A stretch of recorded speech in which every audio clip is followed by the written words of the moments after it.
Olá,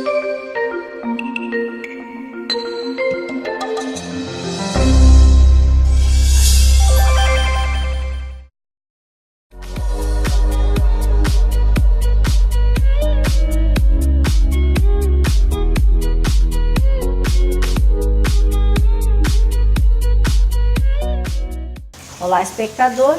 Iniciando mais uma vez o nosso programa Intervir em Saúde pela Associação Médica do Mato Grosso do Sul. Hoje o nosso convidado é o Dr. Atala Minayage. Ele é graduado na Síria, na Universidade de Alepo. Ele tem residência em pediatria e terapia intensiva pela Universidade Federal do Mato Grosso do Sul. Ele fez cancerologia pediátrica no GRAAC, Escola Paulista de Medicina. Ele tem titulação pela Associação Médica Brasileira em Pediatria e Cancerologia Pediátrica e atualmente oncologista pediátrico do Hospital Rosa Pedrocian. Atala, é um prazer ter aqui no nosso programa e falarmos um pouquinho sobre este tema que envolve um grande público da nossa infância. Explica para nós o que é câncer, inicialmente. Boa tarde a todos, obrigado pelo convite. Então, câncer é uma doença bem ampla que junta várias doenças na verdade, não é uma doença só. E esse câncer pode acometer vários órgãos no corpo, como a medula óssea, ou cérebro, rim. Dependendo do local que está acometendo, então ele tem um nome diferente. E Atala, qual que é o tipo de câncer mais incidente na infância? Se a gente dividir a infância e a adolescência de 0 até 15 anos e de 15 até 19 anos, de 0 até 15 anos o câncer mais comum é a leucemia, e principalmente a leucemia linfóide aguda, que responde em torno de 25% de todos os tipos de câncer. Na idade de 15 a 19 anos, a linfoma de Hodgkin acaba passando a leucemia e fica como a doença mais comum, o câncer mais comum nessa idade. Entendi. Mas fica uma coisa, Atala, uma coisa importante para o nosso público. Quais são os sinais que a mamãe, que o pediatra tem que estar atento, que pode ser um indício da criança ser portadora de uma doença oncológica?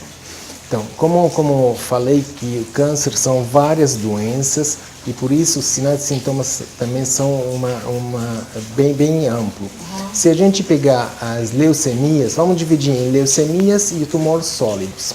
As leucemias são sinais de febre de origem indeterminada, palidez cutânea, a criança fica branca, mas acha que, nossa, meu filho não estava assim e agora está muito pálido. Acho que é anemia primeiro, né? Anemia. Sangramento, hematomas, manchas no corpo, dores no corpo, e também tem o rendimento escolar. De repente a criança estava indo super bem na escola, de repente a professora fala, olha, seu filho não está mais indo como antes, alguma coisa está acontecendo.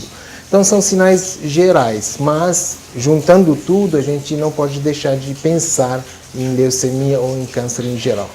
Para o diagnóstico, ele é um pouco mais fácil de se fazer o diagnóstico, porque leucemia, eu sou leiga da tua área, mas assim, um hemograma, um simples hemograma, ele daria um sinal de que existe alguma coisa errada? Sim, na maioria das vezes, simples hemograma, pode dar sinal que está acontecendo alguma coisa errada. Entendi. Em poucas vezes, o primeiro hemograma acaba ficando um pouco mais suspeito, e aí no segundo ou terceiro a doença aparece com mais clareza. Mas a hemograma, na maioria das vezes, pode dar o diagnóstico inicial. Eu vi uma reportagem essa semana, falando até do serviço que você participa, né, lá do CETOI, comentando que, comemorando, né, a criação e inclusive da ACC, e comentando que o índice de cura de vocês, do serviço, melhorou muito. Diz que antigamente a cura era de 20% e hoje em torno de 70%. É isso mesmo? É isso mesmo. Atala? Então, semana passada, né, era a comemoração de 20 anos da ACC, criação da ACC, e realmente o índice de cura subiu de 20% até 70%, 75%, dependendo do tipo do câncer. E isso, na verdade, porque melhorou muito as drogas quimioterápicas, melhorou o tratamento de suporte, como transfusão, hemoderivados, antibiótico terapias, terapia intensiva, CTIs.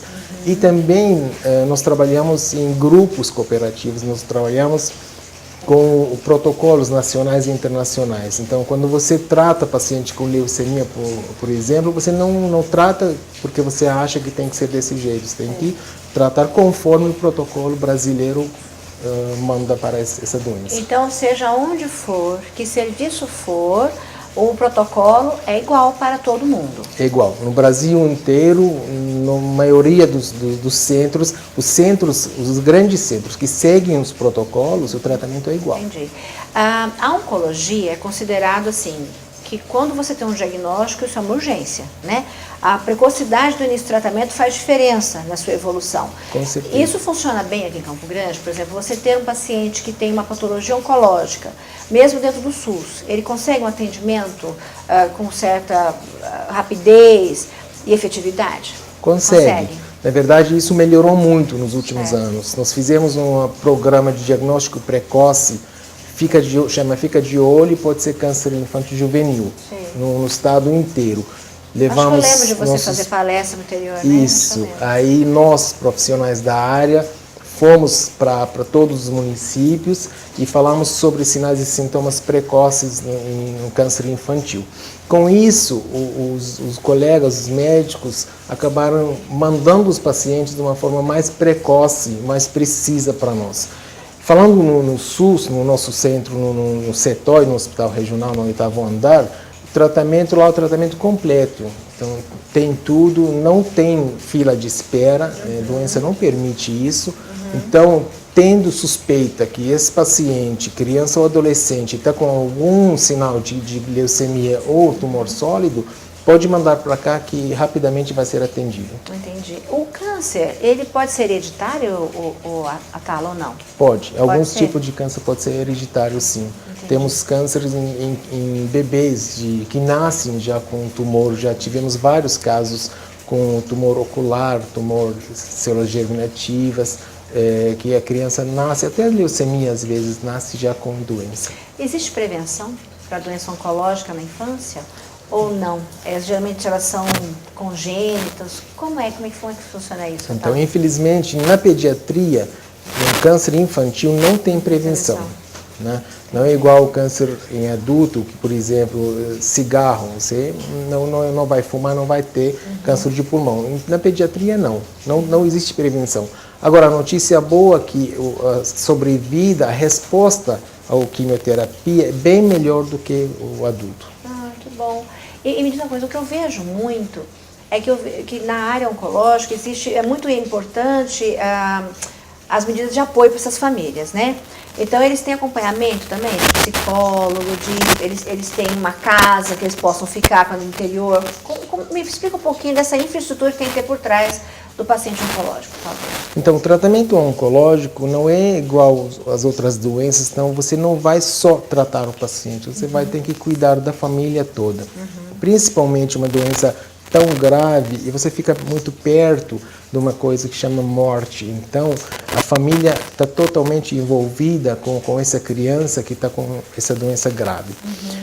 Por isso, exige uma equipe multiprofissional. Então, você tem que ter psicólogo do seu lado, entendeu? Para comunicar as notícias boas e as notícias ruins também. Você tem que ter equipe de enfermagem altamente especializado para fazer esse tipo de procedimentos que são para crianças com câncer, são totalmente diferentes das outras áreas. Parte da nutrição muito importante, porque eles podem comer um certo tipo de comida, cada criança de um jeito, e dependendo da fase de tratamento que ele está. O serviço social é extremamente importante também, porque sempre você vai precisar de fazer alguns laudos, auxílio transporte e outros tipos de documentos da parte social, e também a casa de apoio. A maioria dos pacientes nossos são das cidades do interior. Nós temos vários também de países vizinhos como Paraguai e Bolívia. Então, se você não tem aonde acomodar essa família, nunca vai dar certo o tratamento. Entendi. Porque o fator muito importante é a adesão ao tratamento. Então a família tem que estar perto de você. Outra coisa também que eu vejo muito interessante é o apoio dessas crianças em relação à questão escolar. Porque acaba que eles acabam tendo a escola dentro do hospital, não? E fala um pouquinho desse trabalho, por favor. Então nós temos lá no hospital regional a classe hospitalar.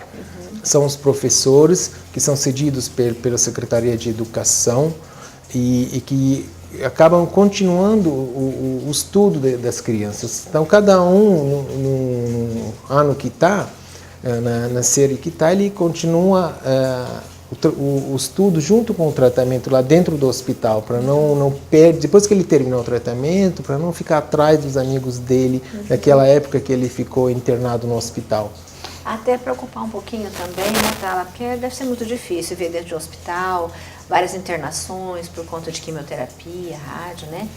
Outra pergunta que eu ia te fazer, dentro dos tratamentos das doenças oncológicas, são basicamente 2 tipos os tratamentos? É quimioterapia e rádio? E cirurgia. E cirurgia. São os 3, às vezes combinados, ou às vezes não, né? E isso desgasta muito. Como é que a gente corre uma quimioterapia, por exemplo? Todo mundo morre de medo, né? Quando fala quimioterapia, todo mundo assusta. Como é que é? Então, são 3 modalidades terapêuticas. Então, cirurgia, quimioterapia e radioterapia. Dependendo da doença, a gente vai ter que usar as 3 modalidades para salvar essa criança. Leucemia, por exemplo, na maioria das vezes, só quimioterapia. E em alguns casos específicos, a gente precisa da radioterapia. A cirurgia não precisa em caso de leucemia. Os tumores sólidos, na maioria das vezes, cirurgia, quimioterapia e às vezes também radioterapia. Então, é mistura das 3 modalidades terapêuticas. Entendi. Realmente, a quimioterapia sempre são doses bem elevadas, quimioterapia bem pesada, tem efeitos colaterais também ruins. Por isso precisa da família junto, principalmente na fase inicial de tratamento.